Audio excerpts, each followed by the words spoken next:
Zar niste čuli te prastare šapate koji već vekovima kruže obalama moćne reke, kada stari ribari uz vatru sklapaju oči i govore da Dunav nije samo obična voda, već živo biće koje pamti svaki greh, svaku prolivenu krv i svaku zakljetvu izrečenu nad njegovim dubinama. Postoji duboko ukorenjeno proročanstvo, starije od carstva, koje se uzdizalo i rušilo na njegovim obalama, koje kaže da će jednom doći dan kada će se reka posramiti ljudskog bezumlja, kada će okrenuti svoj tok unazad i početi da se povlači u sopstvenu utrobu. Stari su govorili da u tim dubinama, daleko ispod glatke površine kojom plove brodovi, ne spavaju samo obične ribe, već da tamo obitavaju drevni vodeni duhovi, mitološke sirene, koje svojim pesmama mame lađare i mutne virove, i ogromne nemani koje čuvaju potopljeno blago drevnih civilizacija. Legende su prenosile predaje o tajnim podvodnim pećinama u kojima reka skriva duše onih koji su je potcenili, verujući da je Dunav neuništiv i večan. I tu dolazimo do ključne stvari, jer se to proročanstvo o kojem su generacije šaputale sada pred našim očima pretvara u živu, nemilosrdnu istinu. Dok se gradovi pripremaju za nove ekonomske izveštaje, a politički vrhovi zbrajaju milionske prihode i planiraju skorašnja povećanja plata, u tišini i bez ikakve najave dešava se nešto daleko zlokobnije. Moćni Dunav dramatično presušuje. Njegov vodostaj obara istorijske minimume, a ono što ostaje za povučenom vodom ledi krv u žilama i briše granicu između mitologije i surove stvarnosti. U Budimpešti se nivo vode spustio na manje od 23 cm, a korito se pretvorilo u ispucalu, suvu peščanu pustoš, kojem ljudi danas doslovno hodaju i voze bicikle. I baš tu se ispunjava prastaro proročanstvo. Reka više ne skriva svoje tajne. Kako se navodi u izveštajima, duž presušenog korita iz vode su izronili potopljeni ratni brodovi iz Drugog svjetskog rata, dok je u podnožju Margaretinog mosta pronađena neeksplodirana bomba iz istog razornog perioda, kao da sama prošlost izranja da nam drži lekciju. Podvodni svijet, koji je vekovima bio nedostupan, sada izbacuje artefakte koji ostavljaju bez teksta. Prema dostupnim informacijama, arheolozi i lokalni stanovnici pronalaze srednjovekovne oružje, municiju, pa čak i ogromne kamene kugle za katapultiranje, koje su na dnu ležali između 400 i 2000 godina.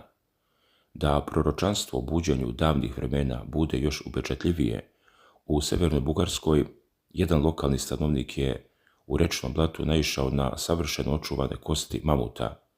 Priroda je skinula svoj vodeni veo, a istorija nam se doslovno raspada pred nogama, potvrđujući da reka vraća ono što je vekovima otimala. Međutim, ovo nije samo romantično otkrivanje starina za lovce na blago sa detektorima metala, već upozorenje koje pogađa samu srž našeg opstanka. Kako upozoravaju stručnjaci, Evropa se ovog leta suočava sa jednom od najtežih suša posljednjih godina. Nakon višemesečnog manjka oborina i već drugog ekstremnog toplotnog talasa u samo mjesec dana, posljedice su vidljive svuda. Prema procenama koje prenosi HRT, šteta uzrokovana sušom i ekstremnim vrućinama mogla bi do 2029. godine narasti na zapanjujućih 126 milijardi evra godišnje. A zabrinutost ne krije ni Ivan Durig iz švajcarskog mesta Les Brenets, koji je izjavio da su ove nepogode kakve nisu mogle ni zamisliti i da su ljudi jednostavno nemoćni pred ovakvim klimatskim promjenama. Slična situacija je i širom kontinenta. Francuska prema izvještajima očekuje najmanji rod kukuruza u posljednjih 50 godina. Španija je uvela stroga ograničenja vode za navodnjavanje. Holandija sprovodi posebne mere zbog nestašice, a 7 grčkih ostrva moralo je proglasiti vanredno stanje. Klimatolog Stefan Rahmstorf upozorava da ove ekstremne temperature jesu u skladu sa globalnim zagrevanjem, ali da to više nije nikakvo novo normalno, već neumoljiv trend koji će se nastaviti pogoršavati. Ljudi, zato je važno razumjeti sljedeće. Udar na prirodu direktno znači i udar na ekonomiju i stabilnost društva.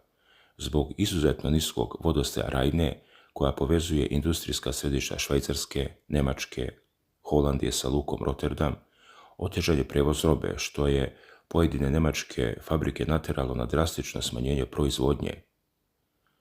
Analitičari objašnjavaju da topli vazduh ubrzano izvlači vlagu iz zemlje, reka i jezera, čineći ove suše razornijima nego ikada pre u modernoj istoriji. I baš tu nastaje problem koji se direktno prelama preko našeg regiona. Tačno onako kako su stara proročanstva nagoveštavala. Kada reka presuši, dolazi oskudica i strah. Predsjednik Srbije, Aleksandar Vučić, otvoreno upozorio na dramatičnu situaciju, istaknuvši da se Dunav ne sme spustiti ni korak niže. Golema opasnost nadvila se nad poljoprivredom u Vojvodini i Banatu, dok istovremeno vlada rekordna potrošnja električne energije. Kako je Vučić upozorio javnost, ako se Dunav spusti još samo 30 cm, situacija će postati katastrofalna, a u zemljama koje imaju nuklearne elektrane i zavise o vodostaju reka, problem je mnogo veći. U isto vrijeme srpski predsjednik je tokom posjete selu Temska kod Pirota naglasio da država beleži dobre ekonomske rezultate, da su proračunski prihodi dostizali čak 20,3 milijarde evra umjesto planiranih 19,4, te je najavio značajno povećanje penzija, minimalne plate i primanja u javnom sektoru. Govoreći o demografskim izazovima, Vučić je istakao da je Srbija u protekloj deceniji izgubila gotovo 500.000 stanovnika, zbog čega se planira podizanje plata lekarima na selu za 15 do 20%. Međutim, sa druge strane granice, u Mađarskoj, situacija zbog Dunava poprima razmere totalne energetske uzbune. Mađarski premijer Peter Mađar izjavio je da bi ključna nuklearna elektrana Paks, koja proizvodi gotovo polovinu električne energije u toj zemlji, mogla biti potpuno isključena već ovog vikenda. 4 reaktora ruske proizvodnje već rade na samo četvrtini svog kapaciteta od 2 gigavata, a potpuno gašenje moglo bi se dogoditi po prvi put u posljednjih 44 godine, jer voda iz Dunava služi za hlađenje postrojenja. Prema navodima Marka Radnaija, potpredsjednika Mađarove stranke TISA, ova energetska kriza mogla bi Mađarsku stajati između 100 i 200 milijardi forinti, što iznosi od 270 do 550 milijuna evra zbog vrtoglavog rasta cena uvozne struje. Zbog svega ovoga, mađarska vlada priprema hitne mere. Premijer Mađar najavio donošenje uredbe kojom će se od velikih korisnika tražiti dobrovoljno smanjenje potražnje za električnom energijom, dok će operator mreže Mavir dobiti ovlašćenje da zatraži obavezno isključenje pojedinih velikih potrošača ako to situacija bude zahtevala. Porodice, kako je poručeno, bit će posljednje u tom lancu ograničenja. Dodatne mere štednje već su isplanirane. Od ponedjeljka će željeznički teretni promet biti potpuno obustavljen između 17 i 22 sata. Zaposleni u javnom sektoru dobit će nalog da radi od kuće prva 3 dana u sedmici, a isto se traži i od privatnih kompanija. Pored toga, reflektori na javnim zgradama i sva suvišna rasvjeta bit će ugašeni, dok restrikcije vode već pogađaju najugroženija područja, jer je, kako upozoravaju zvaničnici, svaka kap vode postala dragocena. Dragi gledalci, kada se sve ove činjenice saberu, od drevnih legendi o sirenama i vodenim duhovima, preko tajni koji izranjaju iz mulja i nemačkih ratnih brodova, pa sve do opasnosti od gašenja nuklearki i kolapsa snabdevanja u Srbiji i Mađarskoj, postavlja se pitanje da li je ovo ostvarenje onog najstarijeg i mračnog proročanstva o reci koja se povlači pred ljudskim grehovima.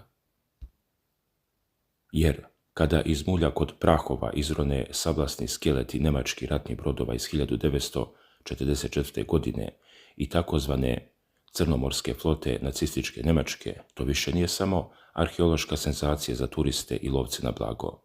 Prema dostupnim informacijama, ti potopljeni čelične grdosije i dalje u svojim utrobama nose 100 tona opasnog eksploziva, municije i neeksplodiranih ubojnih sredstava koja su decenijama bila sigurno sakrivena ispod debelog sloja vode i mulja.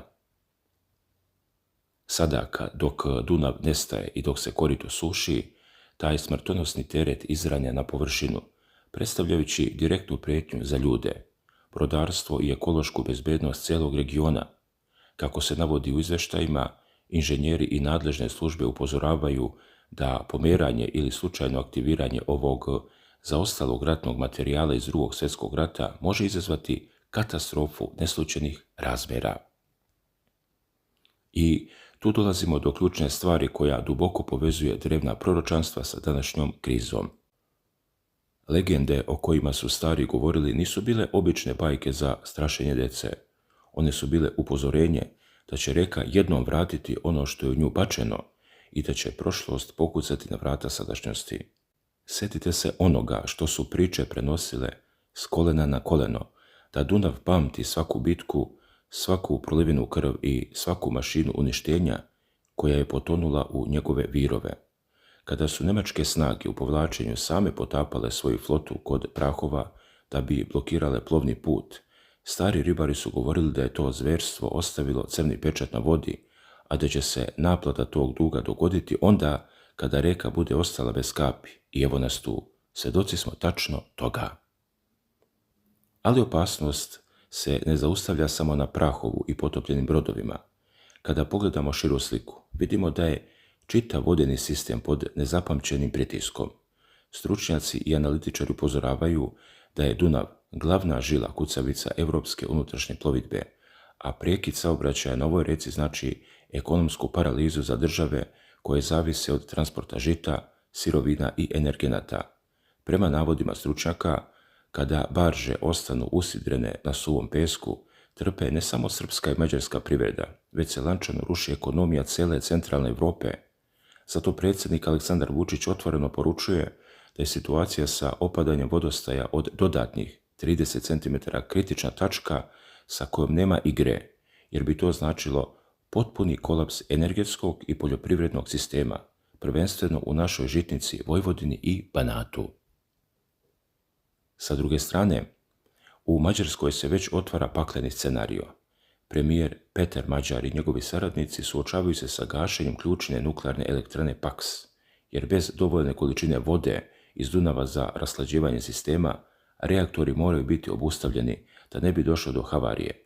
Pored toga, restrikcije električne energije, obustava teretnog železničkog saobraćaja u večernjim satima, rad od kuće za javni sektor i gašenje javne rasvete nisu više samo mere predostrožnosti, već očajnički koraci da se spreči totalni energetski kolaps koji zemlju može stajati stotine miliona evra. Baš zato, gospodo draga, moramo da zastanemo i da se zapitamo da li ovo samo splet loših vremenskih prilika ili nam moćna reka na ovaj način šalje posljednju opomenu koju više nemamo pravo da ignorišemo. Šta vi mislite o ovome? Da li vjerujete da se legende o Dunavu i njegovim tajnama sada pretvaraju u surovu realnost i kako vidite izlaz iz ove energetske i ekološke krize koja prijeti svima nama u regionu?